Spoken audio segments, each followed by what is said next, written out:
Penghuni menyelamatkan diri dan membawa serta kedua anaknya keluar rumah. Diduga kejadian ini akibat guyuran hujan hingga menggerus tanah di belakang rumah yang berbatasan dengan bantaran Kali Cipinang. Akibat musibah ini pemilik rumah kehilangan seluruh harta benda miliknya dan untuk sementara ia dan keluarganya menumpang di rumah tetangga. Saya cuma nyelamatin anak saya. Tapi keluarga aman semua kan? Alhamdulillah, keluarga saya. Artinya anak dua ini ibu langsung refleks langsung gitu ya? Meskipun ibu sempat saya narik ini digendong, ini ditarik. Sambil ditarik saya lempar karena kaki saya udah mau nyerosot. Ini lempar ke ini apa? Pas ke aspal saya lempar ini anak ini. Meski sudah mendapatkan bantuan dari pihak kelurahan, keluarga Naas ini terpaksa menjalani Hari Raya Idul Fitri tanpa tempat tinggal. Dari Jakarta, Rio Manik, iNews melaporkan.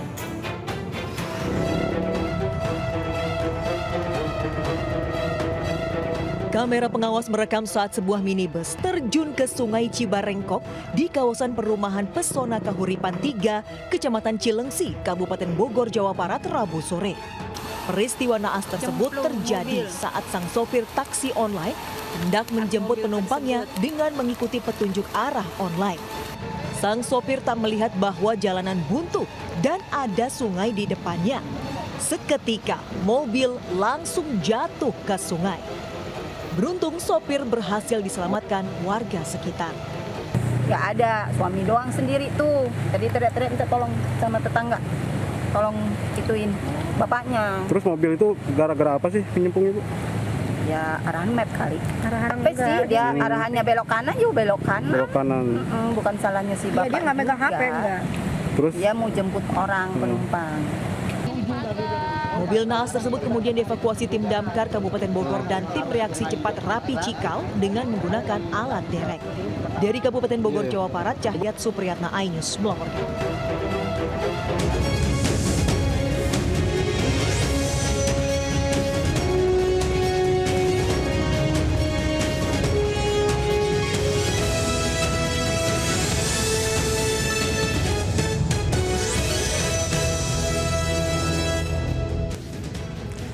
Assalamualaikum warahmatullahi wabarakatuh. Selamat siang pemirsa. Selain berita tadi, sejumlah informasi menarik lainnya akan mengisi Lintas Sains Siang hari ini. Bersama saya, Kevin Pakan. Inilah Lintas Sains Siang selengkapnya.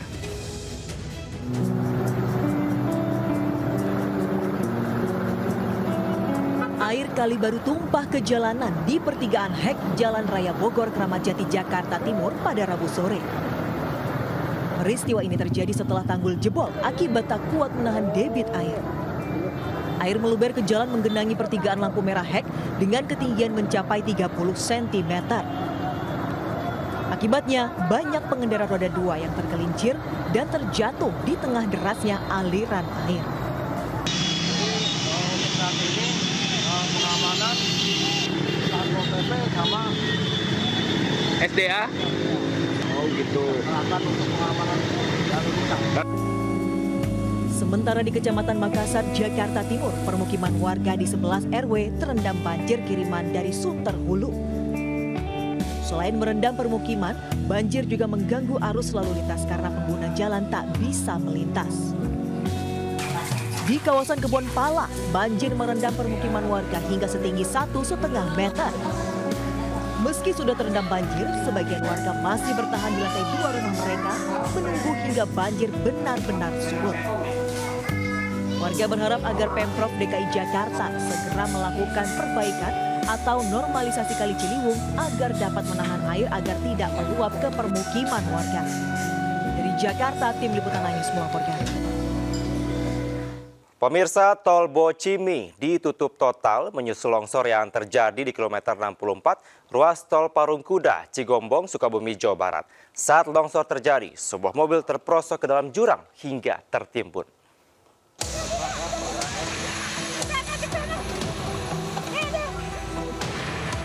Alat berat dikerahkan ke lokasi longsor pasca longsor di tol Bocimi. Sementara itu jalur dari Jakarta menuju Sukabumi belum dioperasionalkan. Tol Bocimi hanya dibuka satu jalur yaitu dari Sukabumi menuju Jakarta.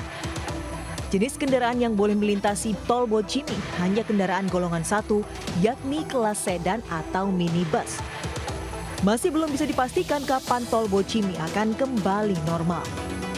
Pihak pengelola jalan tol meminta pihak Korlantas Polri untuk melakukan rekayasa lalu lintas dengan menggunakan arteri Jalan Nasional Sukabumi Bogor. Curah hujan tinggi, Pak. Nah, curah hujan tinggi, Pak. Kendaraan berapa, Pak? jumlahnya? Kendaraan berapa yang terbawa arus? Yang terdampak Pak. tadi Kalau kejadian? yang terdampak itu cuma 3 kendaraan, Pak. 3 kendaraan. 3 kendaraan. 1 truk, 2 minibus. Yang terpelosok itu yang minibus. Sebelumnya longsor terjadi di jalan tol Bogor Ciawi Sukabumi atau Bocimi di kilometer 64 Desa Nanggerang. Akibat longsor tersebut satu mobil minibus terperosok hingga terbawa material longsor. Akibatnya 2 pengendara dan penumpangnya mengalami luka-luka dan langsung dibawa ke Rumah Sakit Umum Daerah Sekarwangi. Dari Sukabumi, Jawa Barat, Budi Setiawan, iNews melaporkan.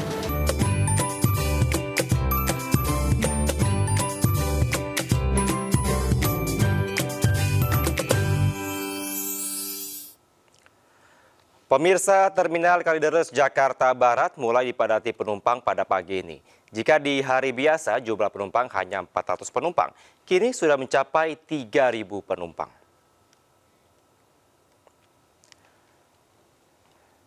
Calon penumpang yang akan mudik ke kampung halaman mulai memadati Terminal Kalideres Jakarta sejak pukul 7 pagi tadi. Ruang tunggu terminal dipenuhi oleh penumpang menunggu jam keberangkatan. Sementara pemudik yang belum memiliki tiket menuju loket untuk mendapatkan tiket keberangkatan menuju kota tujuan. Terminal Kalideres melayani keberangkatan ke sejumlah wilayah di Pulau Jawa, Sumatera, Bali hingga Nusa Tenggara Barat. Sementara puncak arus mudik diprediksi pada H-3 Lebaran.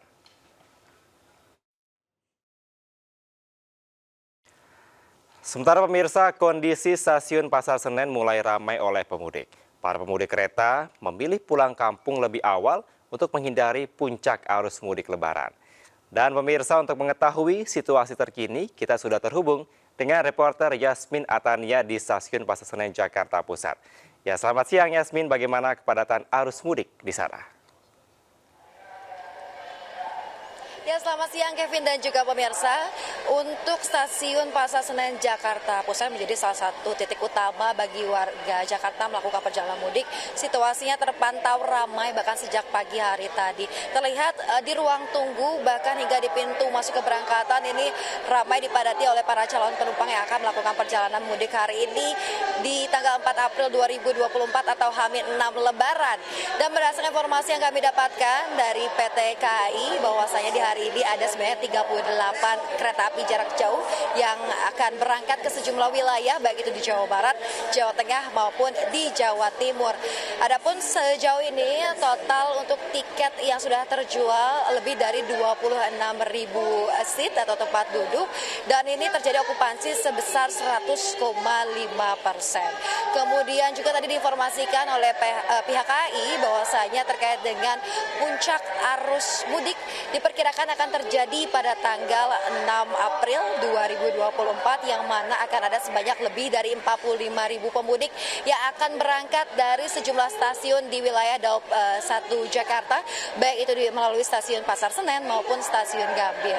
Kemudian juga tadi kami diinformasikan bahwasanya untuk penjualan tiket dari tanggal 5 April hingga tanggal 10 April sudah terjual lebih dari 95%. Namun bagi masyarakat yang memang sengaja memilih waktu mudik lebih lama dibandingkan masyarakat lain begitu ya, KAI masih menyediakan tiket ada sebanyak 261.000 tiket untuk perjalanan mulai tanggal 10 hingga tanggal 21 April 2024. Kemudian juga dari PT KAI mengimbau bagi para calon pemudik yang akan melakukan perjalanan khususnya di wilayah Daup 1 ini untuk datang lebih awal minimal 1 jam sebelum keberangkatan guna menghindari ketertinggalan kereta dan juga selalu menjaga barang bawaan selama berada di lingkungan stasiun untuk mencegah terjadinya ketertinggalan barang bawaan. Sekian yang dapat kami sampaikan. Kembali ke studio Kevin. Baik, terima kasih Yasmin melaporkan langsung dari Stasiun Pasar Senen Jakarta. Selamat kembali bertugas. Pemirsa, penumpang di Bandara Yogyakarta International Airport Kabupaten Kulon Progo, Yogyakarta meningkat 11% bila dibandingkan dengan tahun sebelumnya.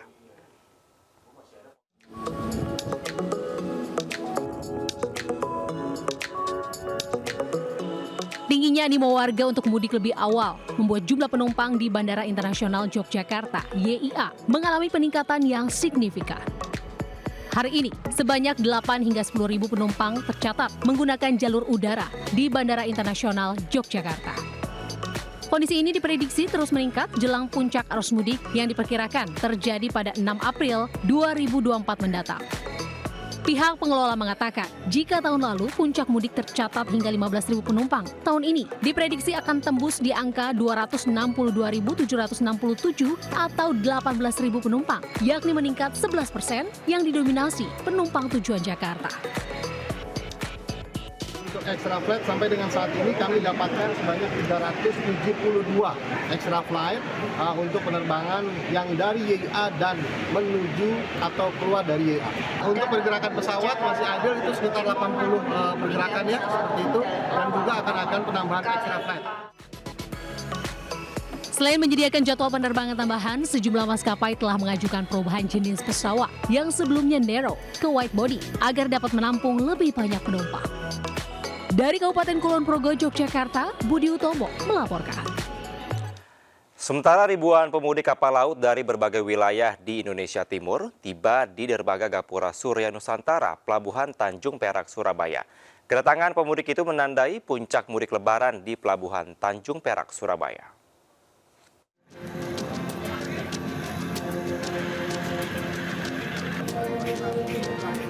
(12.800) pemudik penumpang kapal laut tiba di Dermaga Gapura Surya Nusantara, Pelabuhan Tanjung Perak, Surabaya.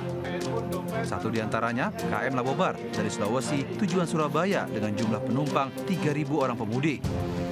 Kedatangan kapal penumpang mudik hari ini menandai puncak arus mudik pengguna kapal laut melalui Pelabuhan Tanjung Perak.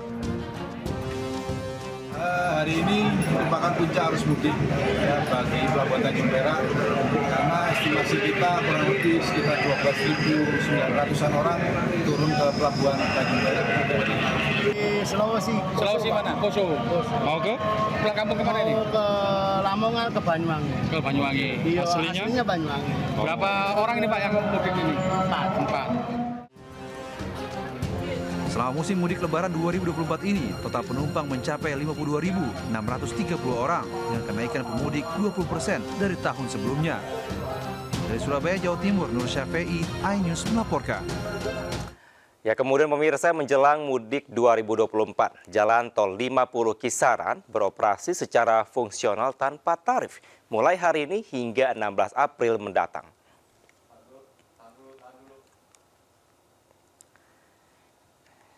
Jalan Tol 50 Kisaran mulai dioperasikan secara fungsional pada Kamis 4 April 2024 pada pukul 9 pagi ini untuk menyambut Lebaran Idul Fitri 1445 Hijriah. Dalam masa operasional secara fungsional ini, penggunaan Jalan Tol 50 Kisaran atau sebaliknya tanpa dikenakan tarif atau secara gratis. Kepala Seksi Tol Kisaran 50 Rahmat Fuji mengatakan, pengoperasian jalan tol yang terhubung ke Tol Medan Tebing Tinggi ini berlangsung hingga 16 April untuk melancarkan arus mudik dan juga arus balik Lebaran 2024.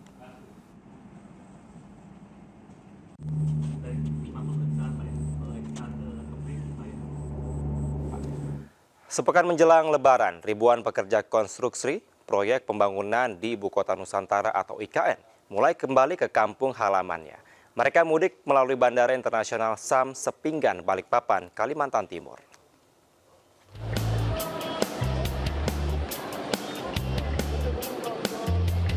Sepekan jelang Lebaran, Bandara Internasional Sam Sepinggan, Balikpapan dipadati ribuan calon penumpang pesawat yang akan mudik Lebaran. Namun kali ini, calon penumpang pesawat didominasi para pekerja proyek konstruksi IKN. Mereka datang ke Bandara Sam Sepinggan, Balikpapan secara berkelompok sesuai dengan daerah asalnya masing-masing. Mayoritas dari para pekerja konstruksi IKN ini rencananya mudik ke kampung halaman di sejumlah daerah di Pulau Jawa. Nah, rencana pulang berapa lama? Ya habis Lebaran kesini lagi. Pulang kampungnya berapa lama di sana? 2 mingguan. 2 minggu. Seluruh pekerja IKN ini diliburkan dan mendapatkan fasilitas tiket pesawat pulang pergi dari perusahaan untuk merayakan Lebaran bersama keluarga di kampung halaman. Dari Balikpapan, Kalimantan Timur, Mukmin Aziz, iNews melaporkan. Sementara pemirsa, Satlantas Polresta Cirebon menutup puluhan U-turn di sepanjang Pantura perbatasan Indramayu hingga Brebes. Penutupan dilakukan untuk kelancaran pemudik dan juga meminimalisir terjadinya kecelakaan.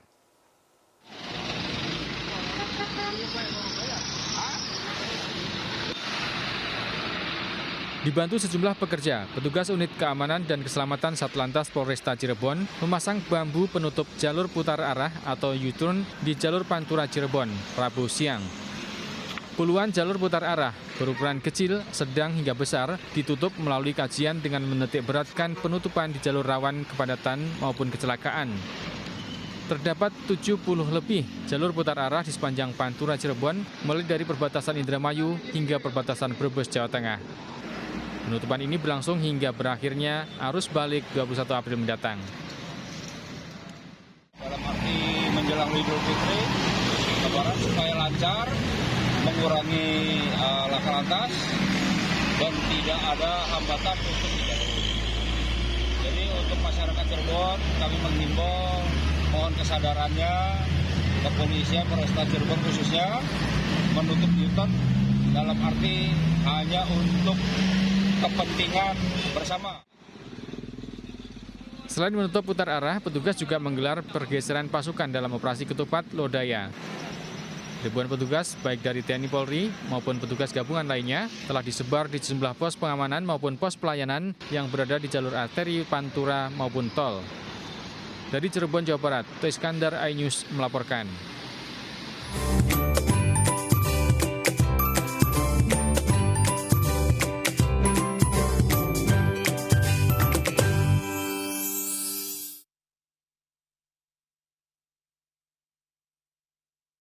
Pemirsa, ratusan karyawan pabrik tekstil di Pekalongan, Jawa Tengah memblokir jalur Pantura, menutup tunjangan hari raya dan juga gaji yang belum dibayar selama 3 bulan. Aksi serupa juga dilakukan ratusan karyawan perkebunan sawit di Ogan, Komering Ulu.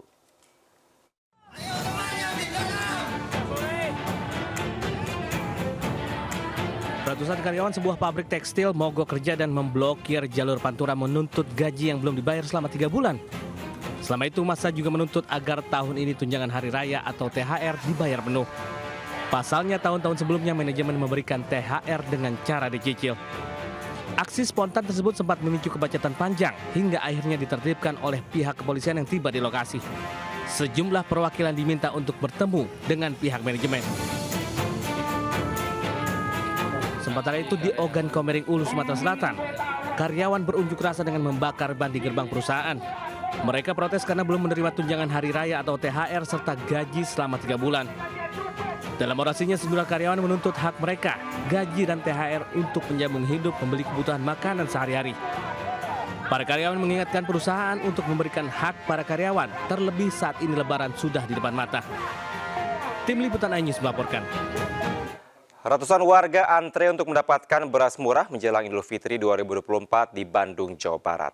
Sementara di Kulon Progo, Yogyakarta, puluhan pengayuh becak mendapatkan THR dan juga beras dari Basnas Kulon Progo.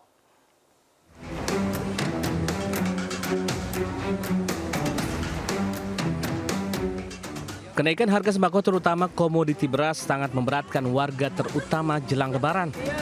Salah satu usaha untuk menurunkan harga beras dengan pasar murah salah satunya di Pusdikum, Direktorat Hukum Angkatan Darat Kota Bandung. Warga mengaku digelarnya pasar murah ini sangat membantu, di mana saat ini harga beras masih berkisar 15 hingga 16 ribu rupiah per kilogram.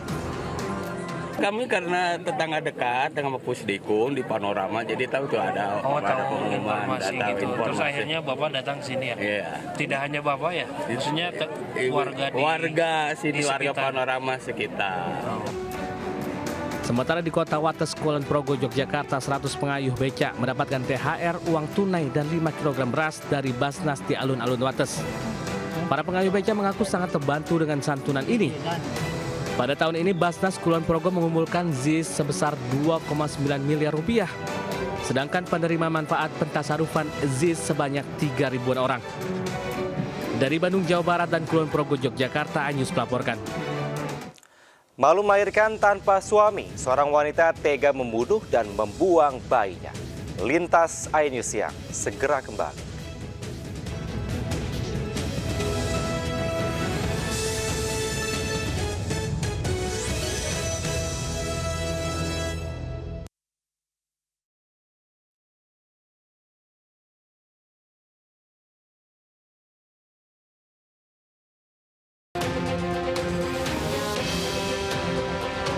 Kamera CCTV merekam aksi seorang pria yang menjadi polisi gadungan masuk ke toko air minuman mineral di kawasan Durensawit, Jakarta Timur. Kedatangan pelaku ini untuk meminta uang THR dan paket lebaran ke pemilik toko. Pemilik toko yang curiga segera melaporkan kedatangan pelaku ke Binmas Pol Kelurahan Durensawit. Tak lama, pelaku diamankan, namun ia masih mengaku bertugas di Polsek Durensawit dengan pangkat AKP. Namun saat dikonfirmasi, ternyata tidak ada yang mengenali pelaku. Pelaku sempat mencoba kabur, namun berhasil diamankan dan segera digelandang ke Polsek Durensawit untuk menjalani pemeriksaan. Dan setelah dicek, ternyata benar ada seorang laki-laki yang ternyata dilihat identitasnya mengaku bernama Widarto. Itu menggunakan seragam polisi dan setelah dicek identitasnya memang bukan polisi, ternyata dia adalah polisi gadungan. Hasil pemeriksaan sementara pelaku biasa menjalankan modus serupa dan menyasar toko-toko besar, terutama jelang Hari Raya Idul Fitri dan Tahun Baru.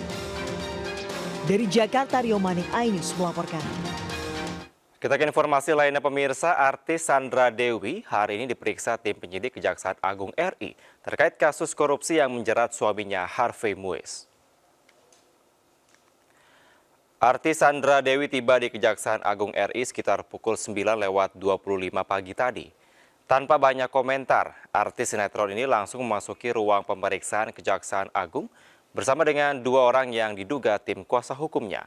Sandra Dewi akan diperiksa oleh tim penyidik Kejagung RI terkait kasus korupsi komoditas timah yang menyeret suaminya Harvey Muiz.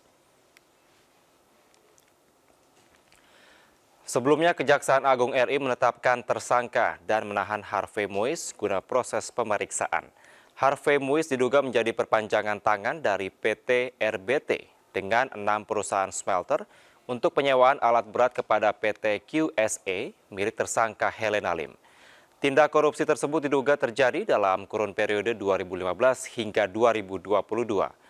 Polisi telah menetapkan 16 orang tersangka dalam kasus ini. Diperkirakan merugikan negara sebesar 271 triliun rupiah.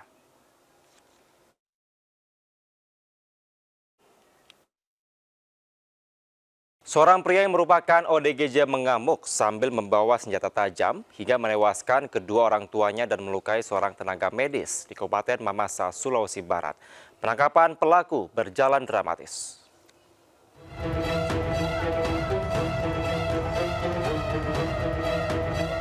Warga bersama petugas berusaha mengamankan seorang pria ODGJ yang mengamuk sambil membawa senjata tajam hingga menewaskan kedua orang tuanya di Kecamatan Mesawa, Mamasa.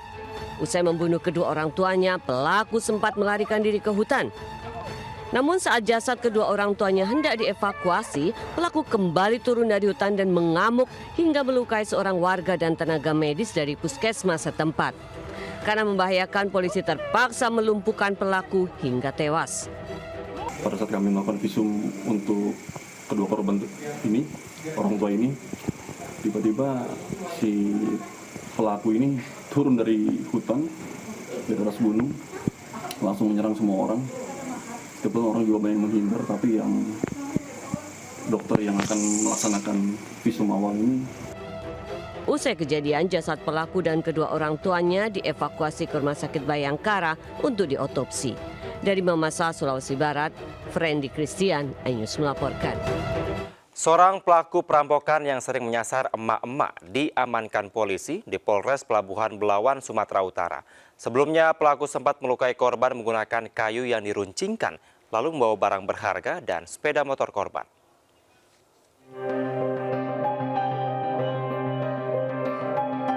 Polisi menggelandang AR, 28 tahun, dari kediamannya di kawasan Desa Manunggal, Kecamatan Labuhan Deli.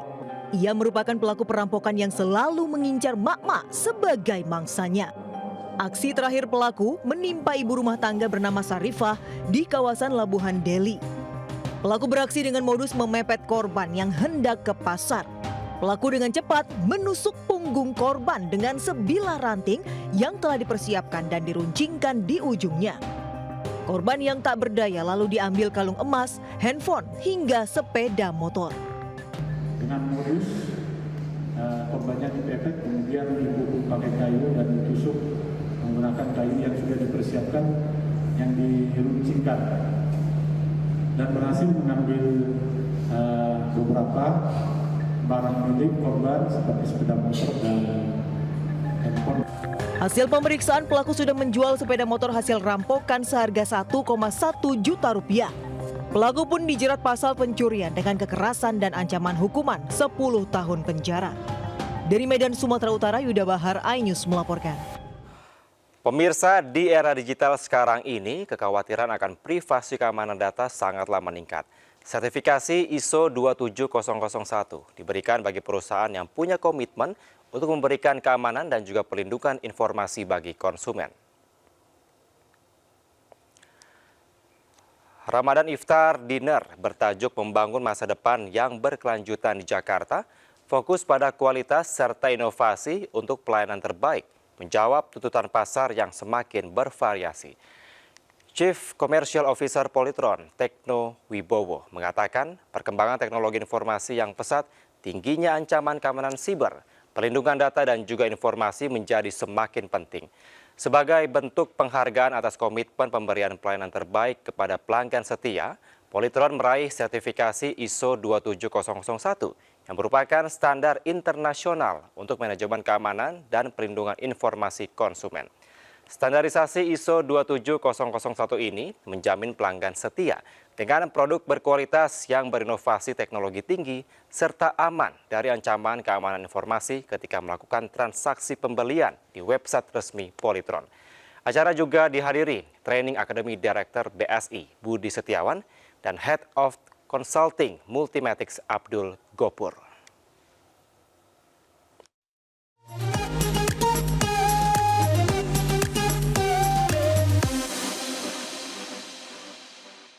Ya, pemirsa, berbagai macam cara dimanfaatkan untuk menunggu waktu berbuka. Salah satunya menunggangi sapi yang dilakukan oleh komunitas pecinta karapan sapi di Probolinggo, Jawa Timur.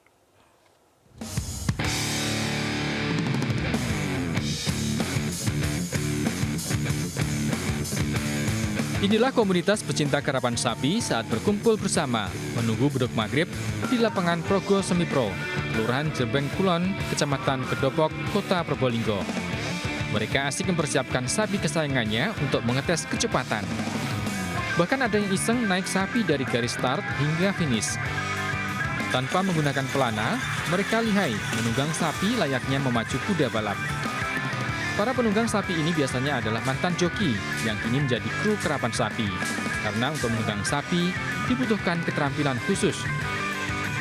Pada orang biasa, menunggang sapi lebih sulit daripada kuda karena badan sapi lebih lebar. Naik sapi itu gimana sensasinya? Oh, ada wajah anda, Mas. Maksudnya lebih susah atau gimana? Iya. Apanya yang lebih susah? Kakinya itu nggak bisa ngepek, Mas. Terus gimana cara ngatasi biar sapinya lari cepat gitu? Ya, itu, Mas. Pernah jatuh, Mas? Oh, pernah. Ini di tengah pas sama sakit, Mas. Kegiatan menunggang sapi dan berlatih karapan sapi ini berlangsung hingga jam 5 sore. Selanjutnya mereka bergegas pulang untuk berbuka puasa bersama. Dari Probolinggo, Jawa Timur, Hana Purwadi, iNews melaporkan.